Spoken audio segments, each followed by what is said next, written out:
น้องสาวของสาวออนเป็น น้องคอยผู้ชายอยู่บ้านนั้นบ้านตะนาง อ๋อน้องชายเจ้าอยู่บ้านตะนางอีกอ๋อเนาะ พอไปตายแล้วก็อยู่บ้านตะนางอยู่นั่น พ่อตายก็อยู่น้ำนาบ่าวอยู่บ้านตะนางเนาะอ๋อทางนั้น เมื่อเพื่อนล่าง อืม แม่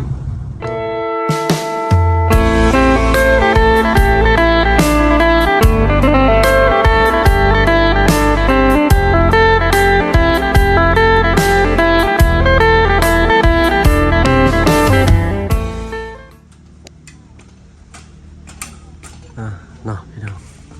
ตัดภาพมาบ้านนี้มาชุมนุมกันอยู่ทางบ้าน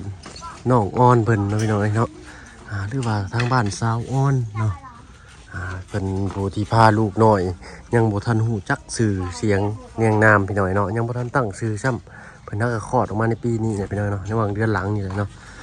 ทางลุงจันทร์ก็เคยเข้ามากับป้าเพิ่งอยู่เนาะในบ้านหลังนี้ขึ้นไปเอาของไปเยี่ยมไปยามไปฝากไปต้อนเพิ่นเนาะแล้วก็เข้ามารอบนี้มีเรื่องมีราวเกิดขึ้นไปหน่อยเนาะ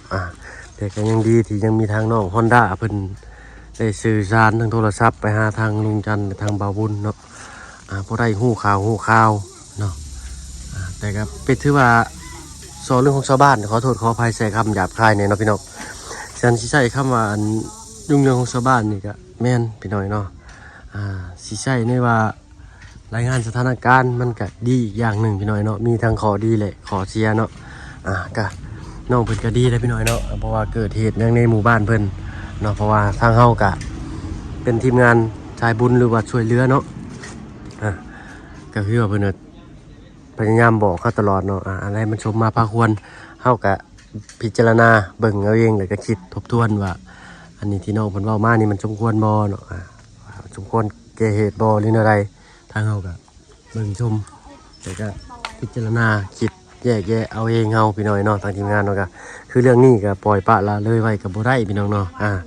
ก่อนที่ทางทีมงานบ่าวบุญสารวัตรแล้วก็ทางลุงจันทร์แล้วก็เคยลาก่อนสิเดินทางกลับบ้านก็มีป้าลุงพี่น้อยเนาะได้คอมเมนต์เข้ามาทางช่องบ่าวเพิ่งก็หลายคอมเมนต์อยู่พี่น้อยเนาะว่าให้ไปเบิ่งกันทางน้องอ้อนแน่เพิ่นว่าเนาะทางบ่าวเพิ่งก็ได้รายงานทางลุงจันทร์เลยก็แล่นเข้ามาทั้งบ้านน้องลาน้อยบ่เห็นพี่น้อยเนาะทางน้องอ้อนเพิ่นก็จากน้องอ้อนเพิ่นไปใส่พี่น้อยเนาะบ่แม่นว่าบ่อยากชดอยากช่วยเพิ่นได้พี่น้อยเนาะเฮายินดีที่พร้อมจะช่วยเหลือผู้คนที่ตกระกำลำบากอยู่แล้วพี่น้อยเนาะช่วยทำที่เฮาช่วยได้เนาะพี่น้องเอ้ยเนาะ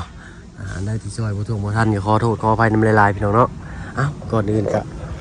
กับทักทายสบายดีพ่อแม่พี่น้องเพิ่นทุกคนเนาะยินดีต้อนรับท่านเข้าสู่ช่องบ่าวเพิ่งเคยหลายคือเก่าพี่น้อยเนาะยังอยู่บ้านสะแล้วพี่น้อยเนาะอยู่ทางบ้านน้องอ้อนเพิ่นพี่น้อยเนาะแม่ลูก4พี่น้อยเนาะผัวเพิ่นก็จักสิว่าอะไรสิเว้าแบบให้เกียรติเพิ่นได้ก็เพิ่นเสียสติไปหน่อยนึงพี่น้อยเนาะเพิ่นเว้าแบบภาษาบ้านๆก็เพิ่นเป็นบ้าพี่น้อยเนาะเปล่าเพิ่นสิเว้าจริงๆซะเนาะได้เว้าผิดพลาดประการใดขอโทษขออภัยอำลายพี่น้อยเนาะตกพี่น้อยฮ้อนมื้อนี้ก็มามื้อนี้ก็ทางลุงจันทร์เพิ่นสิเข้าไปไต่ไปนำทางสาวอ่อนพี่น้อยเนาะมีน้องสาวแต่ก็น้องชายของบ่าวของพ่อน้องอ่อนนั่นแหละเนาะมาให้ปากคำอยู่ว่าเสียก็ได้พี่น้อยเนาะหรือว่ามาให้สัมภาษณ์เนาะทางลุงจันทร์กับทางบ่าวบุญชลวันถามรายละเอียดเนาะก็สิได้เข้าไปไต่ไปนำทางสาวอ่อนเพิ่นอยู่บ้านตาดสะแลนเนาะพี่น้องผู้เละเลยคุ้มตะนางบ้านคุ้มตะนางเขาไปผู้ที่ลุงจันทร์พาเขาไปแจกข่าวแจกของผู้เละพี่น้อยเนาะจังได้ก็ฝากป้าลุงเป็นกำลังใจเนาะใครที่ผ่านเขาเบิ่งคลิปนี้ฝากกดไลค์กดแชร์ในเด้อพี่น้อยเนาะฝากกดติดตามให้บ่าวเพิ่งเคยละเนี่ยเนาะทางบ่าวเพิ่งก็สดจอยได้แต่แห่งกายแห่งใจแหละพี่น้อยเนาะทางบ่าวเพิ่งก็ยังบ่ทันมีรายได้จาก YouTube เนาะก็ได้ใบพินมายังบ่ทันกรอกพี่น้อยเนาะก็มีแต่ลูกเมียถ้าคองคอยอยู่เพื่อนพุ่นแหละพี่น้อยเนาะมื้อนี้ก็สิเข้าไปตาดสะแลนพี่น้อยเนาะเขตนั้นก็สิบ่มีสัญญาณเนาะเป็นบางช่วงเนาะมีสัญญาณในแบบขาดสัญญาณเลยก็มีพี่น้อยเนาะ กับบอนได้มีสัญญาณก็สิได้รายงานหรือว่าอัปเดตสถานการณ์เนาะในระหว่างทางไปทางมาเนาะน่าสิได้แต่ทางไปพี่น้อยเนาะเพราะว่าโทรศัพท์บ่เพิ่นก็คือสิลากบ่ไหวเนาะได้ขอโทษขออภัยน้ำพี่น้ำน้องหลายๆผิดพลาดประการใดก็ขอโทษขออภัยพี่น้อยเนาะสำหรับคลิปนี้ก็พูดแหละพูดทางลุงเขาก็รอถ่าอยู่พี่น้อยเนาะรอถ่าทางน้องชาวของชาวอ้อนเพิ่นสินำทางไปเดี๋ยวเนาะสิพาไปแล้วก็มีลูกชาวเพิ่นทั้ง2คนเป็นลูกผู้หญิงทั้ง2เลยพี่น้อยเนาะน้องคนหนึงก็เกือบตาบอดเนาะดังไฟนี่แหละใส่ยางดังเลยก็มันดีดใส่ตาเนาะโอ้เห็นเลยก็น่าสงสารพี่น้อยเนาะสำหรับคลิปนี้ก็โจไว้ชมนี้ก่อนพี่น้อยเนาะอะไรก็ผู้เล่นตามเดินทางสิตายพี่ให้น้องมาได้ครับได้ชมเป็นช่วงๆกันแล้วกันพี่น้องเนาะไปติดตามรับชมไปแล้วกันพี่น้อยเนาะตัดภาพมาทางนี้ทางบาบุญสารวัตรกับบ่าวเชียงกับเข้ามาทางลุงจันทร์เฮาพร้อมพี่น้อยเนาะสีได้พากันห่วยหน้าเข้าไปเนาะกำลังซุ่มนุมกันอยู่ข่าวว่าสิเข้าไปแต่อัน3คนนี่ก็จังได้อยู่เนาะก็เลยโดยสบายดีเนาะโดยเนาะอันมื้อนี้สิพากันชุมนุมกันเลยว่าสิพานเข้าไปตาดสะแลนพี่น้อยเนาะสิเข้าไปบ้านนาบ่าวน้องออนกับสบายดีทั้งชามทานเพิ่นพี่น้องเนาะเนาะอ้ายใหญ่ใจดีเฮาพี่น้อยเนาะโดยเนาะมื้อนี้ก็เนาะก็สิพากันเดินทางเข้าไปตาดสะแลนเนาะโอ้เส้นทางนี้ทางบ่พึ่งก็เคยเข้าไปกับทางลุงจันทร์พาเขาไปแจกของก็มีแต่บ้านอาหอคุมตะนางครึ่งเดียวบ่นะลุงยังอีกครึ่งนึงโตเนาะบ่เป็นหยังพี่น้องเอ้ยทางบ่พึ่งก็มักผจญภัยอยู่แล้วเนาะก็สิเก็บภาพบรรยากาศระหว่างทางไปทางมาสิเก็บภาพบรรยากาศให้พี่ให้น้องนะครับได้ชมร่วมกันพี่น้อยเนาะถือว่าเปิดประสบการณ์ใหม่กันแล้วกันเนาะที่มันมีครัวในเจ้าเคยเห็นเนาะมีสะพานนะมันมีน้ำไหลต่อแต่นั่นแหละบัดตัดเลยเผื่อไปขอพ่อแม่เผื่อมีหลายเขตเนาะโดยนี่นั่นก็ต้องนมยุ่งนั่นแหละเอามาโดยห้อยคันว่าสบอกเสบียงเขาได้สั่นอาหารกันอยู่กันกินโดยเนาะอันนี้ก็สิเที่ยงไงนี่เนาะซื้อข้าวซื้อน้ำเป็นกินน้ำเนี่ยเนาะเอาก็ได้ข้างห้องห่วยดิโดยเนาะเปลี่ยนฟิลเปลี่ยนบรรยากาศในป่าลุงนะครับได้ชมพี่น้อยเนาะจังได้ก็ฝากติดตามนำเด้อพี่น้อยเนาะพูดแหละระหว่างการเดินทางน้องสาวของน้องออนเพิ่นสินำทางไปพี่น้อยเนาะสิพาไปเพิ่นทางเนาะเพราะว่าบ่ฮู้ทางเลยบ่ฮู้บ้านเคยไปยึดเทื่อแล้วว่าเราฮู้อยู่แล้วทางอันน้องบ่าวซ้อนเพิ่นก็ว่าเพิ่นบ่กล้าเข้าไปเนาะย่านเขาลัดเขานั่นเขานี่เพิ่นว่าเนาะฟังเพิ่นเว้าจากทางช่องลุงจันทร์ในช่องบ่บุญนี่ก็ตาย่านอยู่ได้พี่น้อยเนาะหรืออะไรก็ทางทีมงานเนาะก็สิเข้าไปตะเบียงตะเว้นกันแล้วกันพี่น้อยเนาะเพราะว่าเข้าไปข้างในก็พยายามออกมาตะเว้นแหละโดยเนาะเหมือนกับทางมันเปรี้ยวโดยเด้เพิ่นมาแหละอันนี้ผัวน้องของน้องอ้อนบ่เนาะบอกลูกบอกผัวเพิ่นก่อนบ่ว่าสิให้เราพาไปไต่ไปนำเนาะบ่ต้องเป็นห่วงกันแล้วกันเนาะโดยหน่อยเนาะเอาเด้อมีอย่างนี้ยังบ่เอาอย่างแน่บ่ได้เอาอย่างที่เนาะไปฮับคนซื่อเนาะไปฮับซื่อนะน้องพี่น้องสลายนี่ก็พูดแล้วติดตามตอนต่อไปอีกบาทนึงพี่น้อยเนาะน้องพี่น้อยตัดภาพมาอีกบาทนี่ก็ขึ้นรถขึ้นเรือเรียบร้อยพี่น้องเนาะโอ้โหกล้วยเนาะเต็มร้านเต็มห้านก็ว่าพี่น้อยเนาะเป็นรถเป็นลามเรียบร้อยแล้วก็สิพากันมุ่งหน้าเขาบ้านดงก่อนเนาะลูกซื้อกับข้าวกับน้ำก่อนเนาะต้องท่านพานกินข้าวเที่ยงอยู่ได้นี่เนาะแล้วมาพร้อมกับทั้งน้องสาวของสาวอ้อนเพิ่นพี่น้อยเนาะแล้วก็ทั้งลูกคน2คนสบายดีเด้อเจ้าสบายดีเด้อเนาะเจ้าชื่อว่าหยังก็ขอโทษขออภัยนำหลายๆชื่อสาวดอนเนาะอายุจักปีเจ้า22ทางบ่พึ่งก็สิขออนุญาตเอิ้นน้องก็แล้วกันเนาะบ่พึ่ง26ปีเนาะเจ้าเนาะ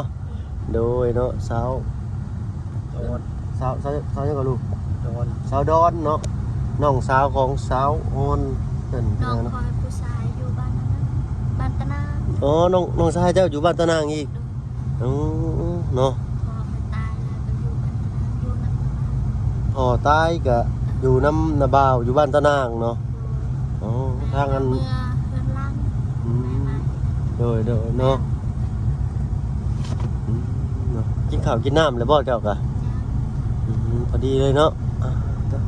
อันนี้ลูกสาวของสาวออนทั้งสองคนเนาะใช่อันนี่ล่ะตาจ้ะเบิ่งโอ้ให้ป้าลุงเบิ่งนี่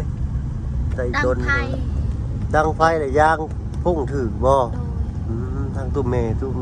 ทางอันอายะเพิ่นบอกอยู่พี่น้อยเนาะเมารถเมาเหืออยู่บ่เมาอยู่บ่เดี๋ยวพาเข้าไปข้างในนี่สิเปิดกระจกกันเนาะเดี๋ยวเนาะคันเมารถสิอ้วกสิหยังก็บอกเด้อเนาะบอกเราเด้อบ่ต้องเกรงใจเด้อเนาะผู้แรกพี่น้อยเนาะทางบ่าวเชียงกับบ่าวบุญสารวัตรเพิ่นก็นำหลังมาติดๆพี่น้อยเนาะทางเฮาก็สิเดินทางเข้าสู่บ้านดงก่อนแล้วก็ซื้ออาหารการอยู่การกินกับข้าวกับน้ำเนาะเพื่อเข้าไปข้างในเลยมันมีหยังขายนะพี่น้อยเนาะทางบ่าวเพิ่นก็บ่เคยเข้าจักเทื่อมีแต่ทางบ่าวบุญสารวัตรเพิ่นว่าเพิ่นเข้าไปบ้านต่อเฮือบ่ลูก เลยบ้านเต่อเฮือไปอีกบ่ไกลนี่หนู โอ้เนาะบ้านต่อเฮืออะไรก็เลยบ้านต่อเฮือไปอีกเอ้าเนาะบ่าวเพิ่นก็สิได้ไปเปิดประสบการณ์ใหม่เปิดหูเปิดตากะรอบนี้พี่น้อยเนาะทางลูกเพิ่นก็พาเขาไปบ่อยอยู่พี่น้อยเนาะบ้านนั้น ตายไปแล้ว อืม ยังเหลือสามไว้น้อง นึงเลย3มื้อน้อง ครอบครัวเรา อืม เสียไปแล้ว ผู้ชาย1ยิง2เนาะอันชาวดอน น้องดอนแล้วก็น้องชายอีกคนนึง ชายคือ น้อง นอน เท่านอนโตสบายดีบัดนี่เนาะซื้อนอนสบายแต่ซื้อเด้อพี่น้อยนะ บ่าวเพิ่นก็นัวหัวม่วนซื่อๆเด้อพี่น้อยเนาะขอโทษขออภัยผิดพลาดประการใดก็ได้เนาะ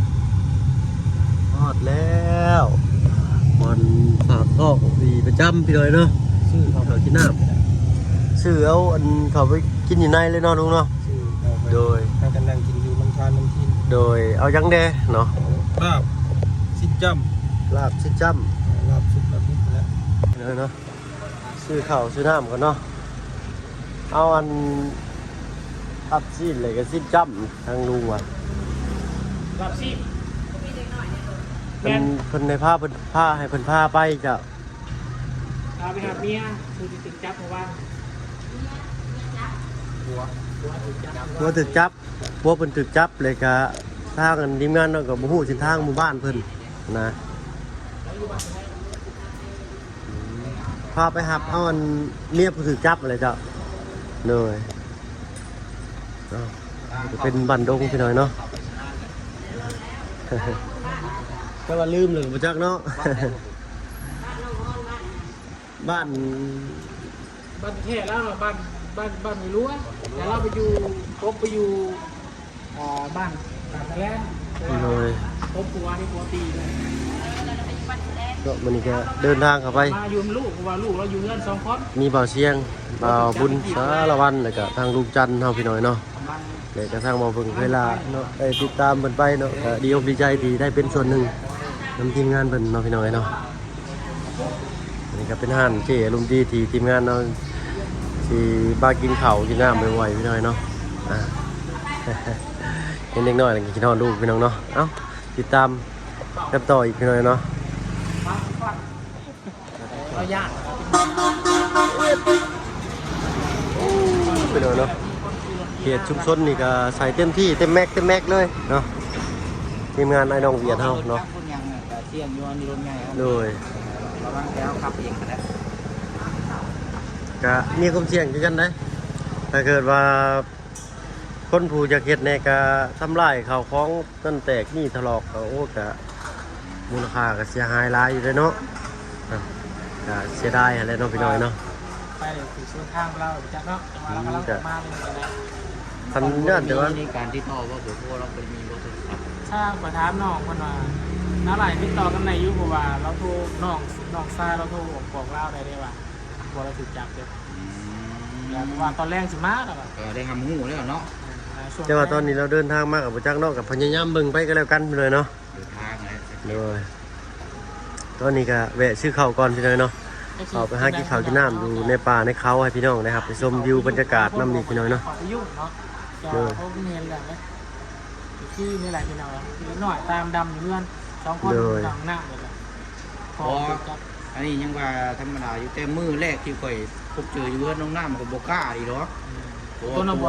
ม่รอเลยนั่นน่ะ ตัวเราน้ำมันเละเลย ผัวเรานำติดนั่นผัวเรานอนชีวิตเราเผิงมากันผัวตื่นมานี่ตีแล้วเราก่อน นะครับเคยไปกันเสร็จแล้วกับเพื่อนนี่ทานน้องแช่ไว้แล้วขอมามือหนึ่งแล้วขอมาเพื่อนน้องแช่มา4-5 รอบเจาะ คันว่าเห็นอยู่หั่นนี่ก็น้องแซ่ก็สิช่วยไปนำบ่จักเนาะซาเซ่แม่น้องซาร่าล่ะพี่น้อยเนาะ ตัวเรา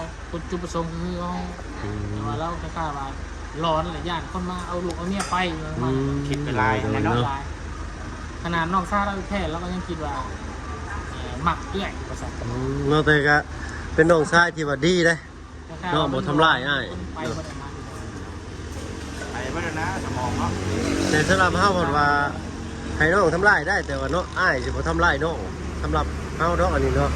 แต่อันนี้ว่าให้อ้ายทำร้ายน้องบ่ทำร้ายอ้ายเนาะ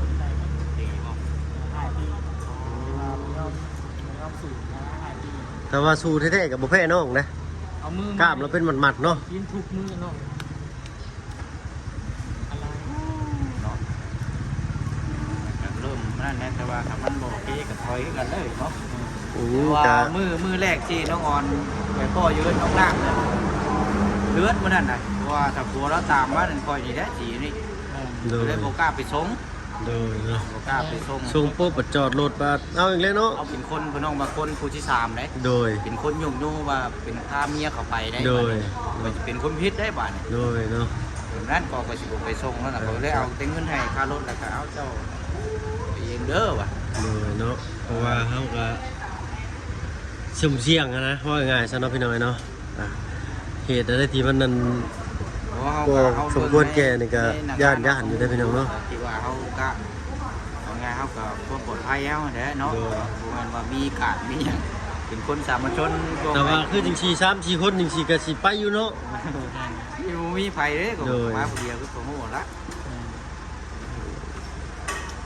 เราเป็นเพราะว่าภายในชาน้องสำคัญแบบว่าภายในอาทิตย์หนึ่ง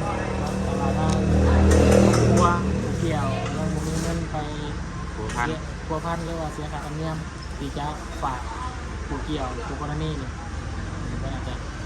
คอยไม่ว่าจะไงเลย อันนี้อาทิตย์นึงก็ ใช่เดียวกันครับของพวกเราตอนมาลงมาลงเดี๋ยวเราพายืมเงินไปใช้ฝากแล้วถูกอย่างนี้ไปบำบัดไปเดียวกันแบบเดียวกัน เดียวกันเนาะ เนาะถ้าว่าเพิ่นก็สิ หาเงินไปใส่ ขอตัวลำลาก่อนก็แล้วกันพี่น้อยเนาะ มันมาอยู่แบบ รู้สึกว่าจับโทรศัพท์ในมือนี่สิได้อยู่ประมาณ40 องศาแล้วพี่น้อยเนาะโทรศัพท์อยู่ในมือนี่ ฮ้อนจังเลยเนาะถ้าว่าเพิ่นก็สิขอจบคลิปแต่เพียงเช่นนี้ก็แล้วกันสำหรับพี่น้องเนาะโอ้ยเนาะ ไอ้ดิ ทางเฮาก็สิพากันเดินทางก้าวย่ามเข้าไปทางบ้านตาดสะแลนเทื่อเนาะทางบ่เพิ่นก็บ่เคยเข้าไปเทื่อเนาะก็บ่แลติดตามรับชมไปด้วยกันอีกพี่น้องเนาะสำหรับคลิปนี้บ่าวเพิ่นก็สิขอตัวจบคลิปแต่เพียงเช่นนี้เนาะพี่น้องเนาะพอกันคลิปหน้าก็แล้วกันเนาะคลิปนี้ก็ถือว่าเอามาบอกกล่าวพี่น้องก่อนว่าเดินทางเข้าพุ่นก็แล้วกันสำหรับพี่น้องเนาะจานโฟมจานโฟมบ่มีเลยเนาะเนาะสำหรับคลิปนี้ก็ลาแล้วพี่น้องเนาะพอกันคลิปหน้าเอาเป็นว่าสบายดีเลยเนาะ